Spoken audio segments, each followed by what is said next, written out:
Bienvenue à tous, aujourd'hui nous plongeons dans le chapitre 10 de la boîte à merveilles, un chapitre riche en émotions et en rebondissements. Vous voulez comprendre les idées principales et découvrir un résumé clair et précis? Alors restez avec moi jusqu'à la fin. Nous allons voir comment l'univers du narrateur évolue, les nouvelles tensions qui surgissent, les leçons cachées derrière chaque événement.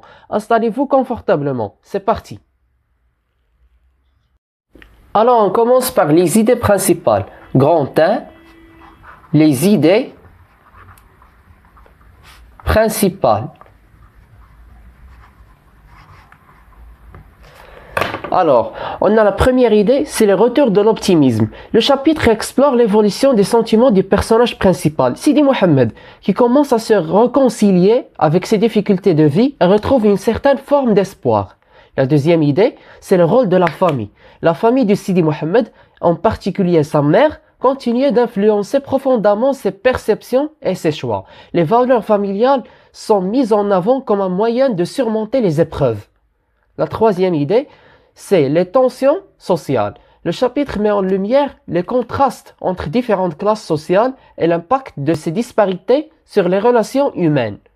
La quatrième idée et la dernière idée, ce sont les aspirations de Sidi Mohamed. Ce chapitre révèle les rêves et aspirations du personnage, notamment son désir de s'élever au-delà de son environnement et ses conditions de vie. On écrit ces idées. Donc, premièrement, le retour dans l'optimisme. Le chapitre explore l'évolution des sentiments du personnage principal, Sidi Mohamed, qui commence à réconcilier avec ses difficultés de vie et retrouve une certaine forme d'espoir. La deuxième idée, le rôle de la famille. La famille de Sidi Mohamed, en particulier sa mère, continue d'influencer profondément ses perceptions et ses choix. Les valeurs familiales sont mises en avant comme moyen de surmonter les épreuves. La troisième idée, c'est les tensions sociales. Le chapitre met en lumière les contrastes entre différentes classes sociales et l'impact de ces disparités entre les relations humaines. La dernière idée, ce sont les aspirations de Sidi Mohamed. Ce chapitre révèle les rêves et aspirations du personnage, notamment son désir de s'élever au-delà de son environnement et de ses conditions de vie. On regroupe tout ça en un résumé plus précis. Restez avec moi. Donc on lit le résumé. Dans ce chapitre, Sidi Mohamed commence à prendre conscience de son environnement social et familial. Il éprouve un mélange de nostalgie pour ses souvenirs d'enfance et un désir profond de s'échapper de sa réalité actuelle. L'influence de sa mère qui lui transmet ses espoirs et ses valeurs joue un rôle clé dans cette évolution. Sidi Mohamed se retrouve confronté aux réalités sociales et économiques de sa vie, tout en développant une aspiration et améliorer sa condition. Cependant, il est aussi pris dans les tensions qui existent entre les différentes classes sociales, ce qui crée des obstacles à ses rêves. Le chapitre reflète donc à la fois les difficultés de la vie quotidienne et l'espoir d'un avenir meilleur, à travers le regard d'un jeune homme qui cherche à comprendre son monde et à trouver sa place dans celui-ci. On répète le résumé.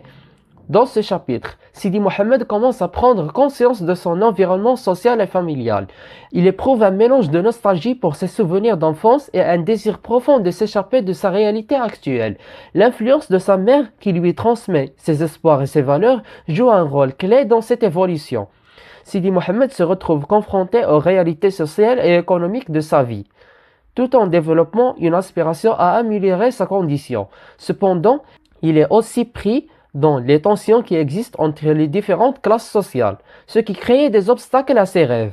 Le chapitre reflète donc à la fois les difficultés de la vie quotidienne et l'espoir d'un avenir meilleur, à travers le regard d'un jeune homme qui cherche à comprendre son monde et à trouver sa place dans celui-ci.